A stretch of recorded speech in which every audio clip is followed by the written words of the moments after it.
All right, welcome to the Explainer. Today we're going to decode a chemical you probably think you know pretty well, serotonin.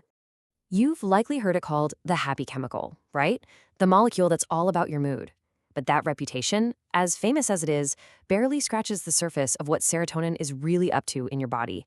And trust me, the true story is way more surprising. Because the biggest shocker, the one thing that will completely flip how you see this molecule, isn't what it does, but where it does it. And I'm willing to bet it's not where you're thinking. Okay, just look at this. This changes everything.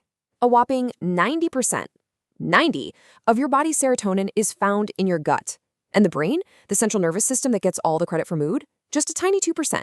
The vast majority isn't in your head at all. So if it's not primarily about happiness, then what in the world is all that serotonin actually doing? Let's dive into its real job list. And spoiler alert, it's a lot bigger than you'd expect. I mean, its responsibilities are just all over the place. Sure, mood is on the list, but it also helps regulate your sleep-wake cycles, your appetite, how you perceive pain, and even your body temperature. And on top of that, it controls these super fundamental processes like digestion, the vomiting reflex, and even how your blood clots. It's kind of like a master regulator running a ton of your body's most critical background programs. So you have to be asking, right? How can one single chemical do so many different things? How can the same molecule that has a say in your mood also be in charge of making your stomach churn?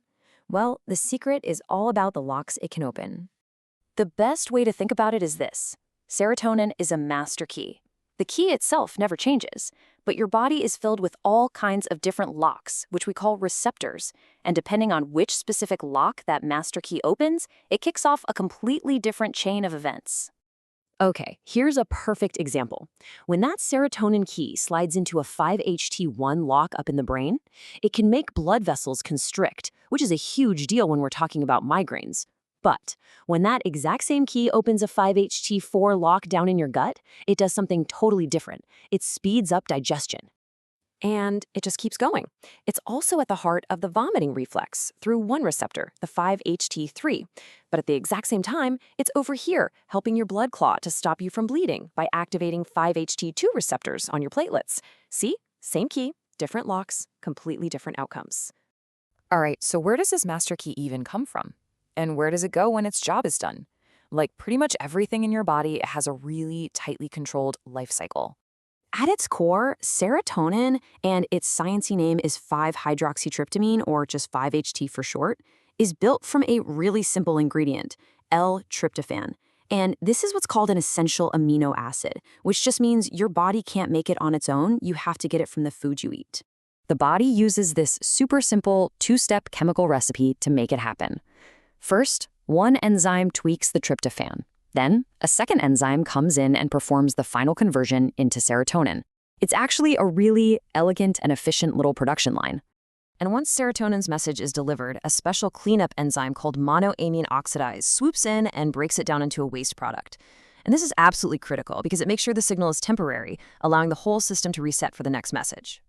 So here's the real kicker. Because we understand this whole system, the key, the locks, the life cycle, we can actually design drugs that target it with incredible precision to solve very specific medical problems. I mean, ever wondered how your migraine meds actually work? Or those anti-nausea drugs? A lot of them are basically just highly targeted serotonin system hackers. They work by either mimicking serotonin, blocking it, or just changing how long it hangs around. For migraines, a class of drugs called triptans acts as a copycat key. They're designed to fit perfectly into those 5-HT1 receptor locks to constrict blood vessels in the brain, which directly targets the source of the pain. To deal with severe nausea, like from chemotherapy, drugs like ondansetron work in the exact opposite way. They act as a blocker. They essentially just jam the 5-H3 receptor lock so that serotonin can't get in to trigger that vomiting reflex. And then for conditions like depression, you have the most common drugs, SSRIs, which use a third strategy. In the brain, serotonin sends signals across a tiny gap. Normally, a little transporter pump quickly recycles it, while SSRIs work by blocking that pump. This stops the recycling, leaving more serotonin active in that gap for longer, which effectively boosts its signal strength. And by boosting that signal in the brain, this one mechanism has proven effective for a surprisingly wide range of conditions, from depression and anxiety all the way to OCD and PTSD. But, and this is a big but, hacking such a powerful system isn't without risk. You can't just keep cranking up the signal forever. It is all about maintaining a very, very delicate balance. Too much of a good thing can turn bad, and it can turn bad fast.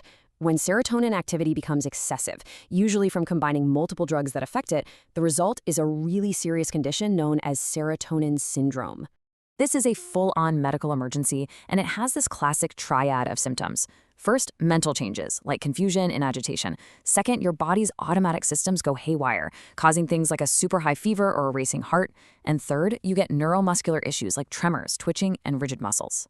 And what's really interesting is that the treatment circles right back to the principles we've been talking about.